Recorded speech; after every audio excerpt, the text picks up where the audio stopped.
Hey, you guys. So I went ahead and I cleaned up all of my line work, um, both on the outside all the way around the building, and then on the inside as well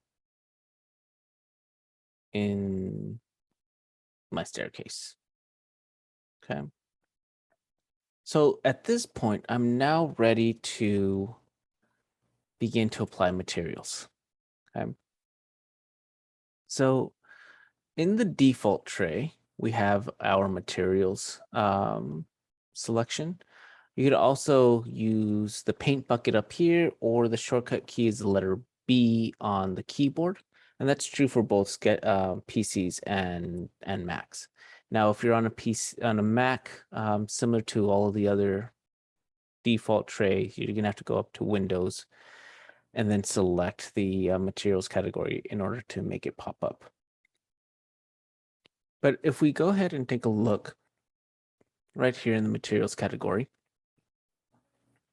you might, if it's your very first time opening up the materials, it might show up as individual folders here, which is the same thing as selecting the pull down right here.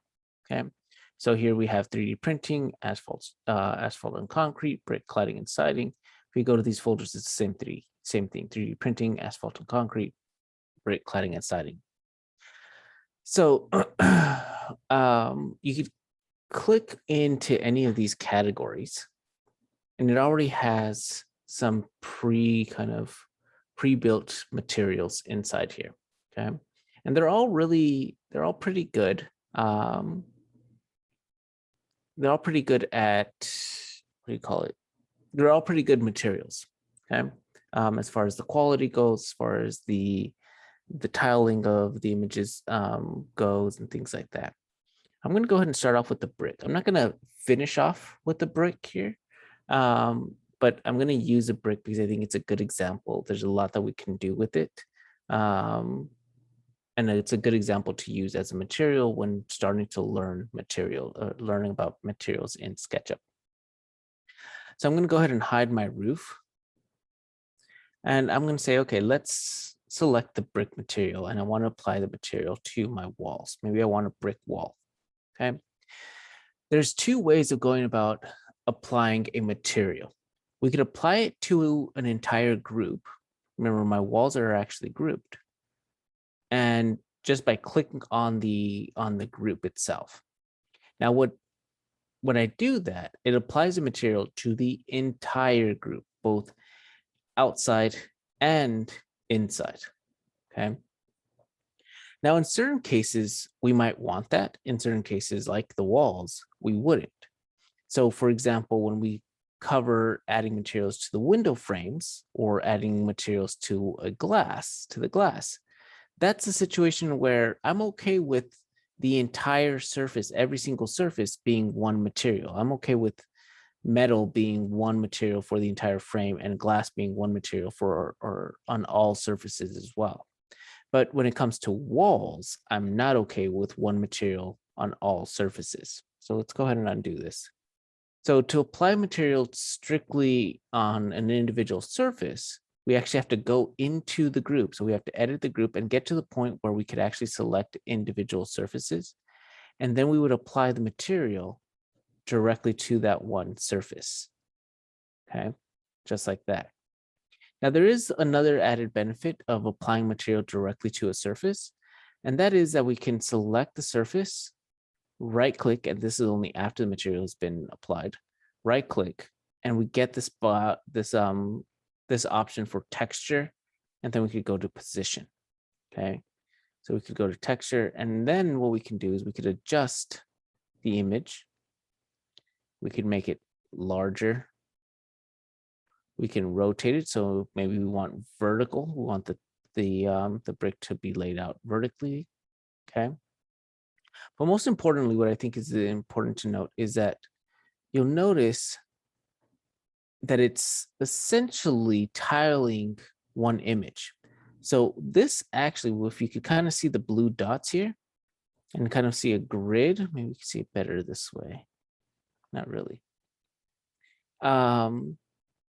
This is outlining the actual image. So when we apply material, we're not actually applying a material to the surface. It's not like SketchUp knows, okay, this exterior now is a brick material. It doesn't know that this is brick. It just knows that it's a JPEG image or it's an image file. And what it's doing is it's stitching and tiling that image file over and over and over again, which is why if I was to move this over, it's just going to continue to add new tiles at the end or at the beginning of my selection here, right? So it just continues. So these are all just image files that are just tiled over and over again. Now, when I started off saying that these SketchUp materials are all really good because they're really good at tiling, it means that the tiling is essentially seamless. So where the image ends works seamlessly so that it tiles together very well. And that's typically what you're looking for when applying materials or when selecting image files for your materials, is how well does it tile? How well does it stitch side by side to the same image? Okay. Now let me go outside the group and apply that same material again to the, say, this wall down here. Remember that I double clicked, select the surface, right click, and then went to texture and position. And that's what allowed me to adjust and orient the brick, right? However, as I mentioned, if you apply it directly to the group, we select it, right click, there is no texture button. If we go into the group, select the surface, there is no texture button. The texture button, this button, only works when you apply the material directly onto the surface. So if I was to select the surface and apply it directly onto each individual surface, only that is only when we can go ahead and select, right click, and go to texture. Okay. Now, again, the ability or the benefit of doing this is we have full control. And this really works well with some of these other materials that perhaps you want to line or have things aligned. So maybe we want the brick to be aligned here at this edge so that it's, the top of the window and the sill is kind of has its own layer of, or one kind of line of brick. This makes more sense with wood siding. Maybe you want the wood siding to be placed in a certain way in a certain organization. So that's why it's more beneficial to apply the material directly onto a surface so that you could right click, texture, and then position it. Okay. I'm going to undo this a couple times because I don't want any of these changes to be placed on permanently. We'll go ahead and, all right, okay. Let's go ahead and play around with this wood siding. Okay. So here's a wood siding. And you can begin to see where, even without the texture or without us adjusting any of the settings, you can kind of see how the image is already tiled. And this becomes an issue of scalability. And this becomes one of the issues with some of these images, and depending on how big your walls are and your materials are, you do not want to apply material where it gets to the point that you could actually see the tiling of the image. Okay. Now, in a minute, we're going to go ahead and download images. So if you wanted to create your own custom material that doesn't exist in SketchUp, I'm going to show you how to create your own custom one, and it requires us grabbing an image, typically off of Google.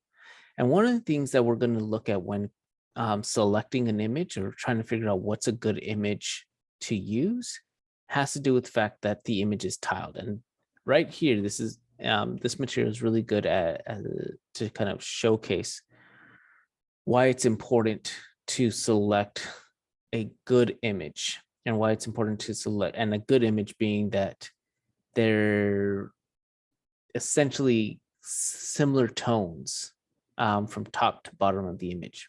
Because if you notice that it appears that the bottom of the image here is a lot darker than the top of the image or top of the material, which is why we could almost, without any difficulty, see where the image is tiled.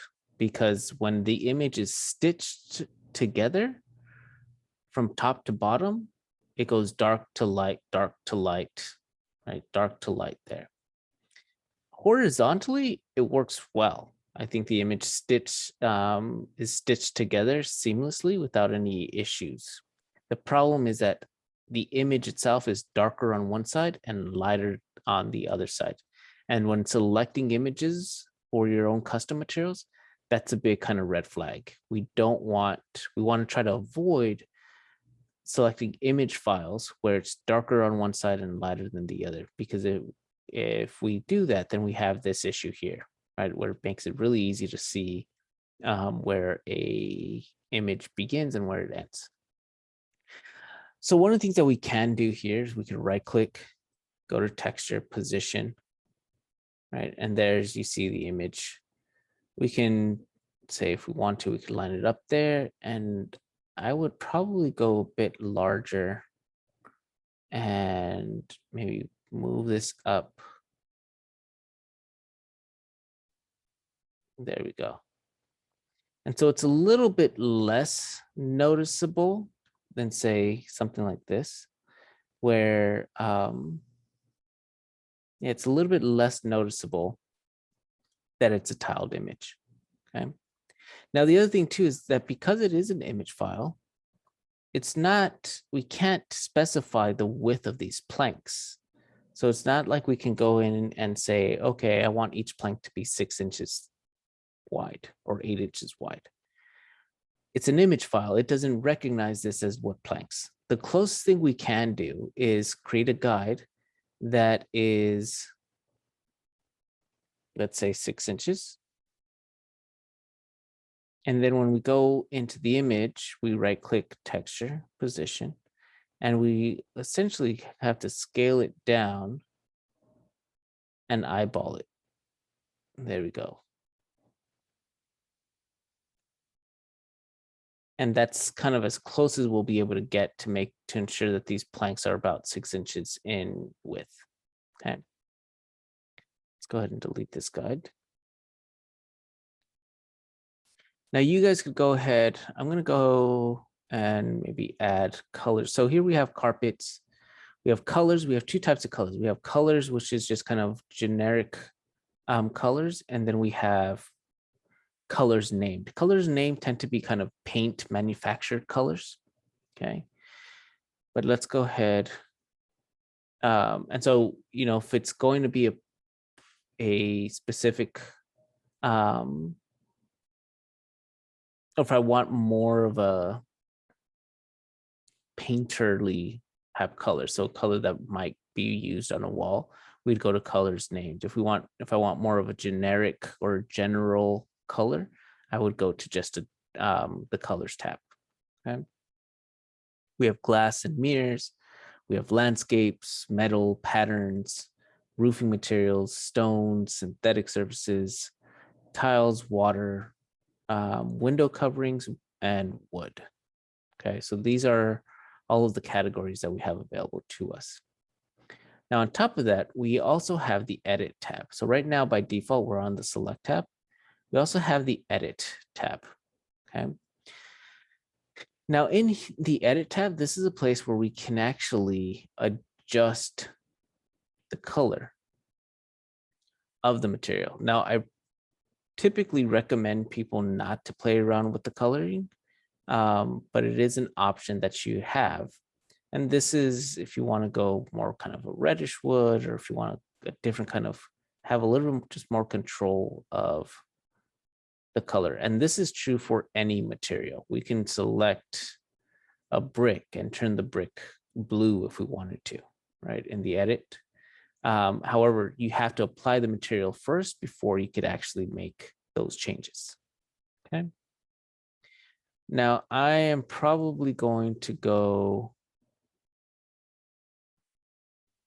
I'm not quite sure how I'm going to paint this and use the materials out here. So I'm just going to keep moving forward. Let's move over to our windows. So one of the things I would do is I'm going to have to, in this case, here, let's move to a simpler window. Let's go here. Hey, we're in one where we only have one window frame. So if we remember how we created these windows, we have one group, and inside that group, let me double click to go inside that group. Inside that group, we have two groups. We have the window frame, and then we have the actual glass. Okay, so let's go over here and pick out metal. And I'm going to go with an aluminum, and I'll go ahead and click. Now notice I did not double click and apply the material directly onto each individual surface. I just applied the material to the entire group, and that's because each surface within the frame is going to be metal material. So I'm okay with applying the material directly onto the actual group. Now, when it comes to, if I wanted to, I could edit and maybe make this a darker. We could also do color wheels. Maybe I want to make this a darker aluminum. So it's more on the, closer to black, which is kind of in right now. And then let's go back to the select tool. Let's go to glass. Okay. Now we have glass. We have different types of glass. The first two are actually mirrors. So they resemble mirrors. They're not actually, if we were to apply this, oops, it just kind of gives you a gradient gray. Okay. But all of these materials that have a line diagonally across, these all represent glass. Okay. So let's go ahead and use this translucent blue. And I'm going to apply it. Let's go back inside the group. I'm going to go ahead and apply it right inside here. Okay. And now I have the glass material. Now I personally have a problem with the glass material in SketchUp because it's way too blue for me. It's to the point where it's more cartoon-like and it's not really realistic. So I'm going to come inside here and edit this blue.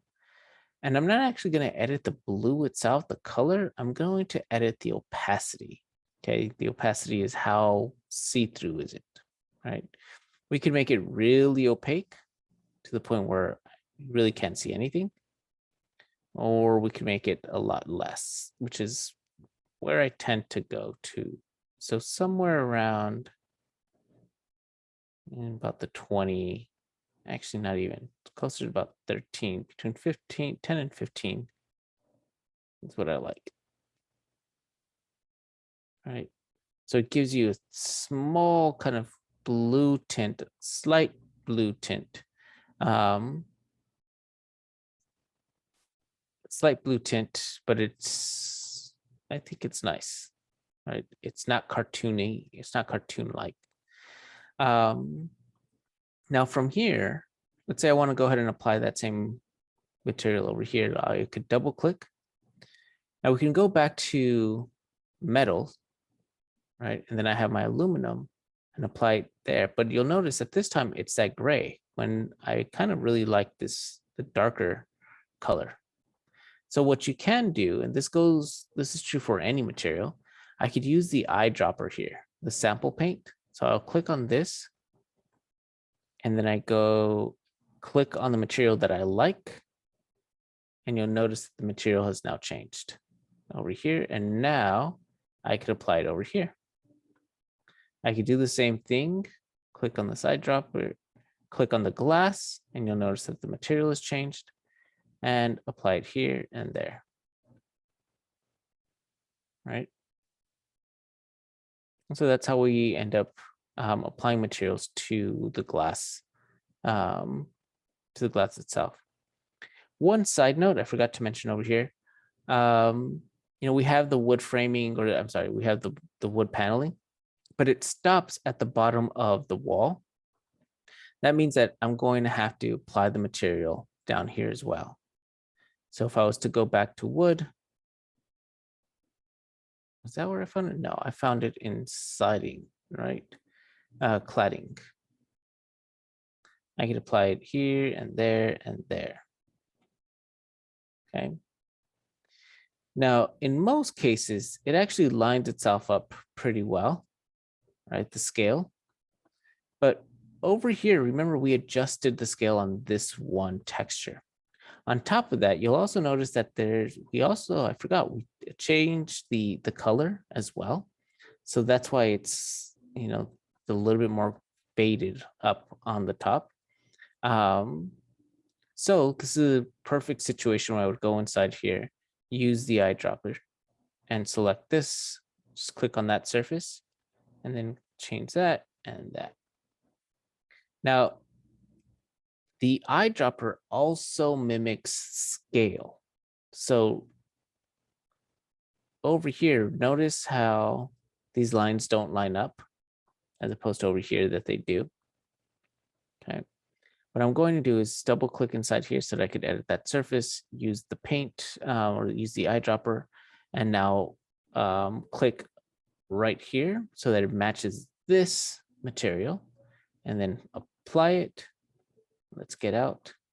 And there you see it. So it also mimics not only the color or the material, but it also mimics the same size and scale of the image itself so that it lines up, right? So make sure that whichever route you decide to go, you have the eyedropper there to kind of match old symbols or old materials, previous materials. And then specifically when it comes to our second floor walls, you also have to apply the material to the floor. Okay. All right, so the next thing that I want to cover is flooring, right? Since we're talking about the floor. So a common question, if I'm to double click inside this floor, now this is the actual floor itself. Actually, let's go ahead and pull this out. I'm going to copy this over just so that we could see it a little bit more. So this is my actual flooring object, okay? But when we look at this,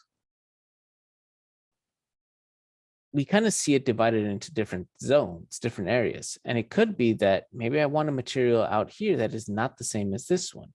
And maybe I want the material inside, the flooring material inside the bathroom, which is different than the flooring material inside my room, which is going to be different than, say, this balcony. But if I was to come over here, right, if I was to double click into the floor, and let's say I go with the wood,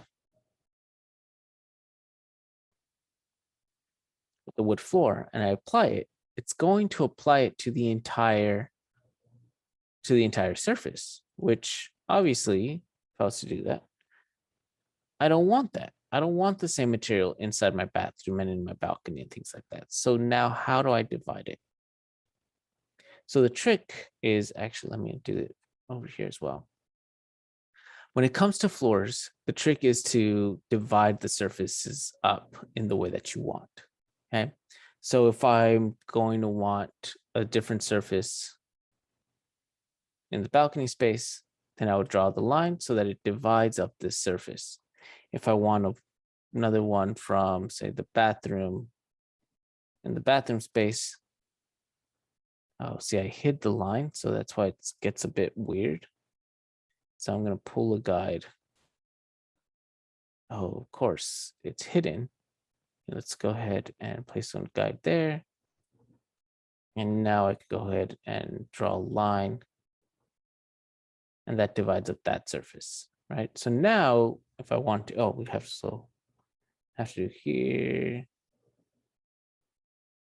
That gives me another surface.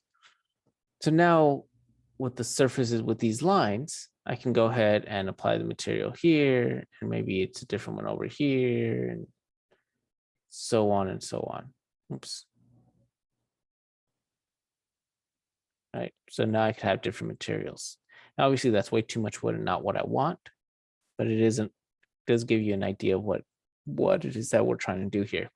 So go ahead and double click inside here. What I actually try to do is just use the rectangle tool. It's a lot easier because if I was to draw a line, for example, from here to here, okay, what I actually drew is a line that went from the inside wall to the inside wall. And in order to divide up the space, the line has to go all the way through, but it becomes tricky because the walls are there. So instead, what I'll do is I use the rectangle tool, and then I'll just draw out the surface that I want. Okay, and that's going to separate these two. Now, in the end, might look a bit odd, but no one will ever see it in this way. It looks odd because we didn't count for the walls, right? The walls are over here, but no one will ever really see the project in this way, so it doesn't really matter. But at least we now have, oops, what happened to I think I undid it. So use the rectangle tool. Just go from one corner to the next. Okay. And now it divided up that surface. If I was to do the same thing over here, I'd probably use the rectangle tool, go from one corner all the way to the other corner. And now this is one surface and that's a different one. Okay. And over here, remember the goal here is to try to divide up the floor surface. That's what we're trying to do. If we could divide up the floor surface, then it's going to give us the freedom to apply whichever material it is that we want to apply. Okay.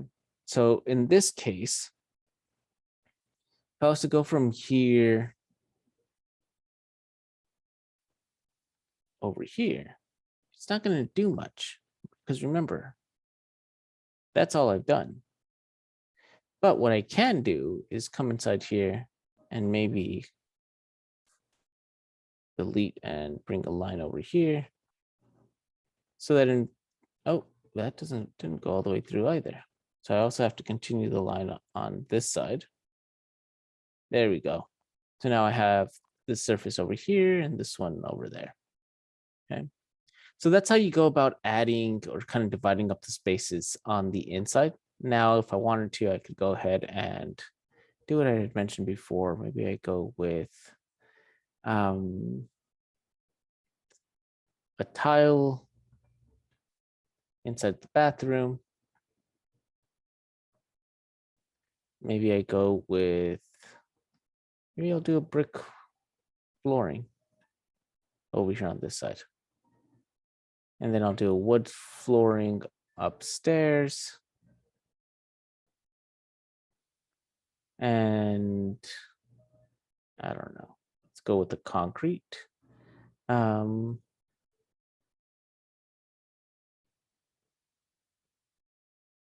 I'm not sure. Anyways, you could pick a material for each surface, right? Don't forget that if you apply it directly to the surface, we could right click, texture position, and I could rotate the direction as well. Okay, let me go ahead and unhide. Oh, okay.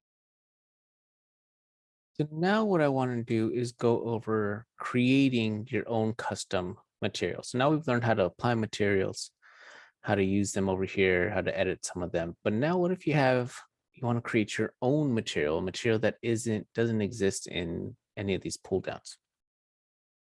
Now I started off saying that this was going to be glass, that these were all going to be kind of glass panels. But let's say we wanted to do something different and not use a glass panel, but instead use a Corten steel panel, right? So maybe what I would do is maybe I want to keep this black aluminum. And so I'll use this as the frame.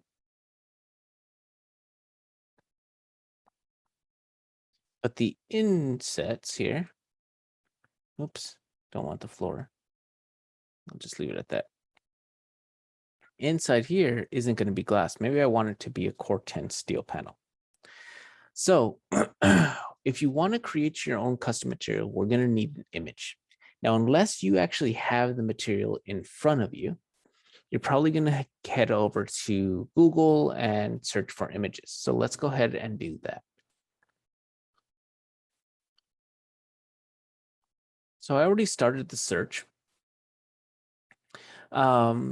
Now, the trick to selecting an image is that you type in the image, so Corten steel, and then you end the search with the word texture, okay?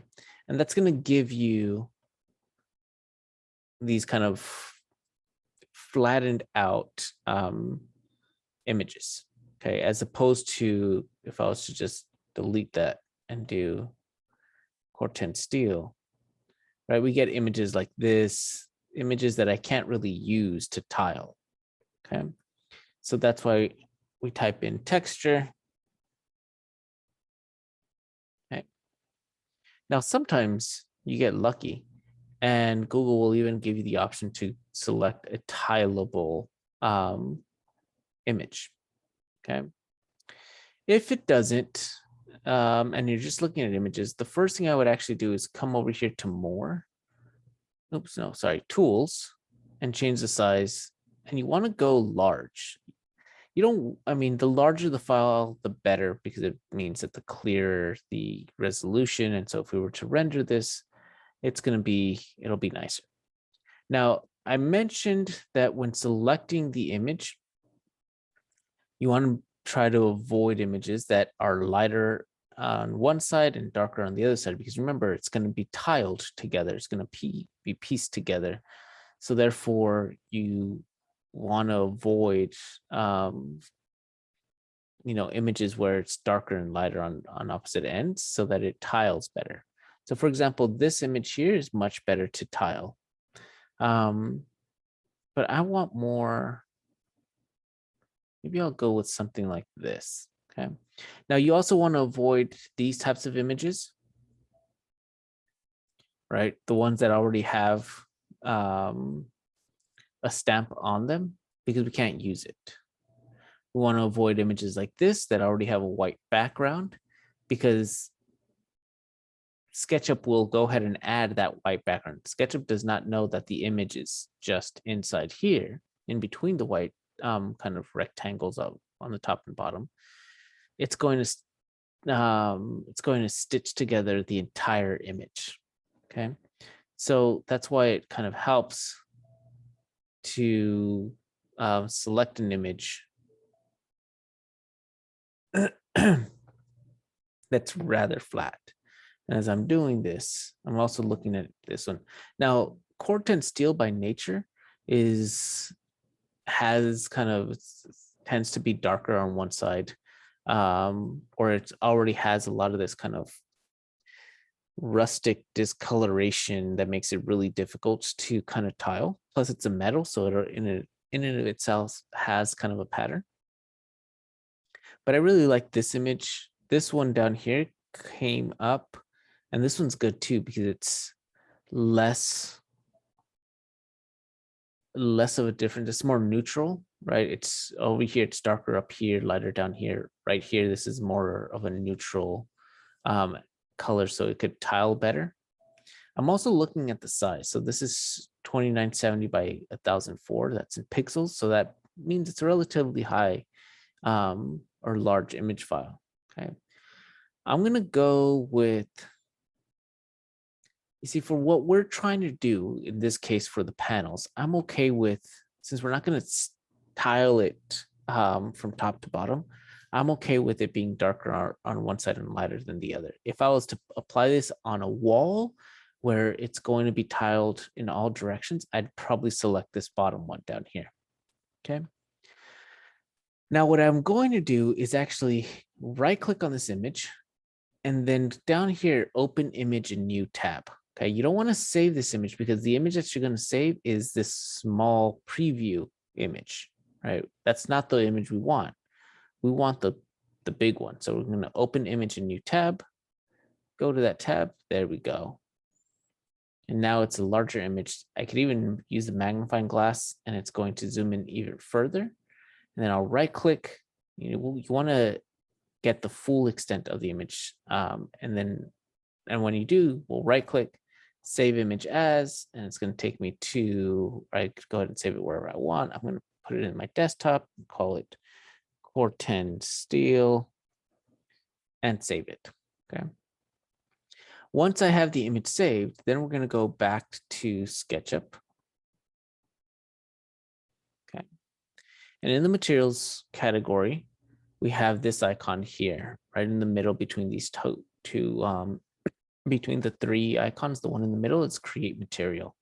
So I'm going to click inside here. Let's go ahead and name this Core 10 Steel. And then right here where it says texture image, I'm going to click on this folder and I'm going to locate my image. So I'm going to go to desktop and there's my Core 10 Steel and I'll hit open and then I'll see it right inside here. Okay. Now by default, it's still kind of keeping the aluminum color. So what I'm going to do is click colorize and it's going to change the color here. It's not going to change it up here yet. It will once I get out, but at least you could see that it's kind of colorized the image. And this is if we ever get to a point where we want to not show the material, but just kind of use a generic color. That's why selecting colorize also helps in that regard as well. So I'm going to hit OK. Now in this case, we could do one or two things. I can apply the material and just place it just like that. Right. Now I applied it directly to the group. But by doing this, it just added it right, of course, right at the seam here. And so it's, or actually, no, it's stitched, tiled two of them together side by side, which is not something that I want. So let's go ahead and undo that. So now let's go and double click inside this surface. I'll use the push pull and I'll hit the material again, or I'll use the material again. But this time I'm going to right click, texture, position, right? And there's my image. So let's kind of get this larger. So click and drag, bring it into about right there. There we go. Now I'll use the eyedropper to select. It's selecting the material, which I was already selected, but it's also selecting the scaled the scale of the image, right? So then I come to this side and you'll notice this time now it saved these past settings. And so I could do the same thing over here. And while I'm at it, I'm just going to go right down the line. Right there. Right there. And apply it right there. Right. And there we have it. Now we have our own material that we could use. And yeah, the material that we could use and have it there whenever we need it. Okay. So that's it for the materials. Now, the next thing I'm going to cover is these guys here. All right, let's rewind a bit. Let's go all the way back to our first kind of how we got here. And if you remember, we had assembled 12 of these kind of incomplete cubes, but we only filled, you had the ability to only fill up to a maximum of 1,300 square feet. Now, if you did the math correctly, it really means that you could fill up 9 cubes. Okay, 9 cubes I believe was somewhere close to like 1290 square feet, 1,290 square feet. So it means that more than likely you're going, at the very least, you're going to have these 3 incomplete cubes that were not used. And those incomplete cubes, whichever 3 they are, or if you have 4, or if you have 5, then you're going to carry these over to the actual project. So let's go ahead and carry these over, this one and this one. I'm going to use the move tool. I'm going to copy these. And I believe I moved everything 100 feet. So let's just go ahead and type in 100 feet. There we go. There we have it. Okay. Now we want to keep, we put in the time and energy to do this process, this design process. So we're going to want to keep or try to keep the aesthetic or the feel or these kind of elements of the actual the original incomplete cube kind of assignment. Okay. But as we zoom in, you can see, it begins to conflict with the geometry that I have with the actual building that I have. The same thing down here. It begins to conflict with the flooring and down here as well. So what you're going to do is essentially kind of recreate the incomplete open cubes. You could either recreate it, which I think is actually going to be the faster way of doing it, or you can just simply edit what's already there. Okay, but the point is to keep the portions of the incomplete cubes that are not running into other geometry. So for example, this one here is actually running into there, and we see it on the side here, right?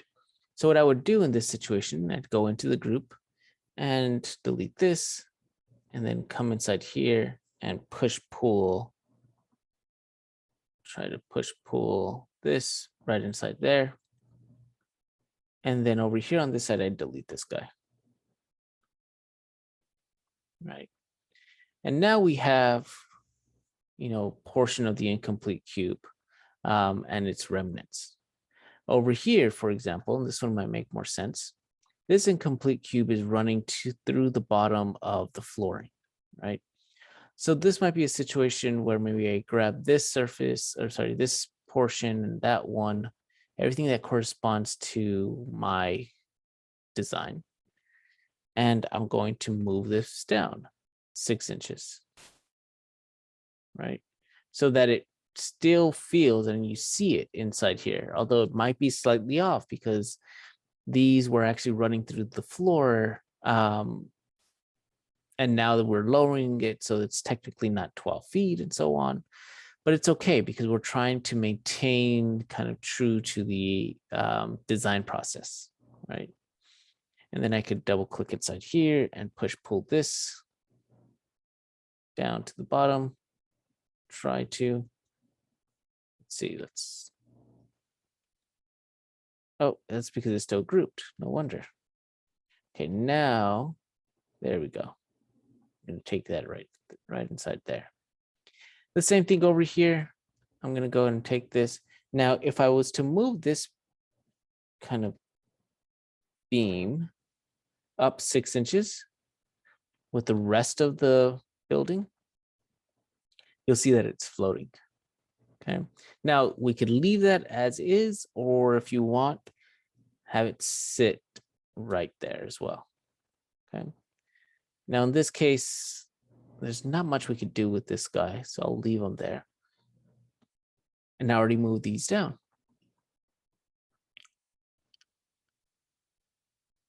There we have it. Oh, no, this guy over here. This is going to have to come down right there.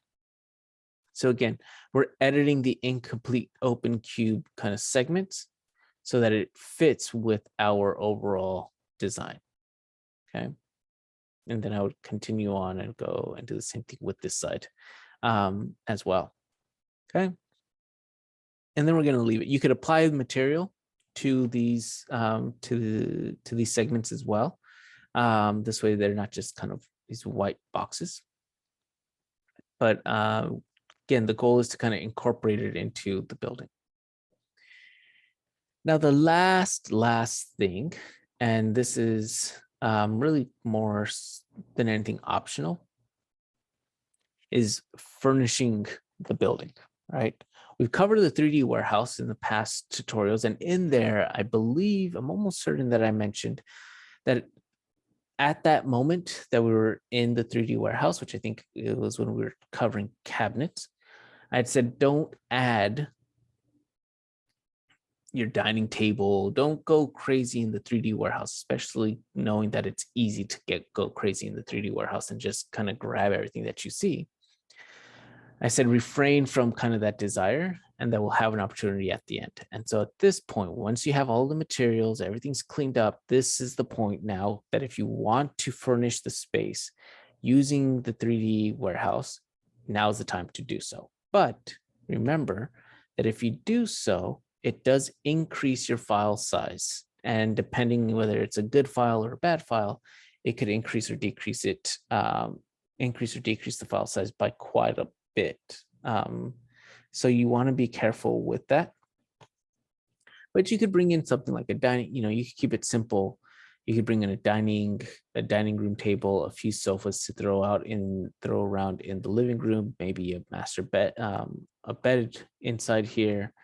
You don't have to add something in every single corner, every single kind of area.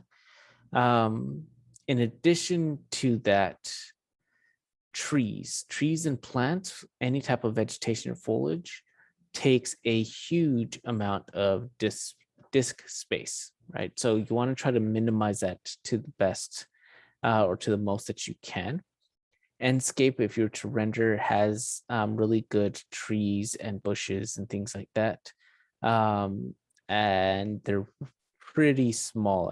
The file size for them are pretty small. So that's something that you can do as well. Okay. Other than that, at this point, we are done. I'm going to go ahead and take some extra time and add the materials, get it to the point that I'm content with, and then we'd be moving on to the next week. Okay. As always, if you guys have any questions, please do not hesitate to send me an email and reach out and contact me. Other than that, take care, you guys.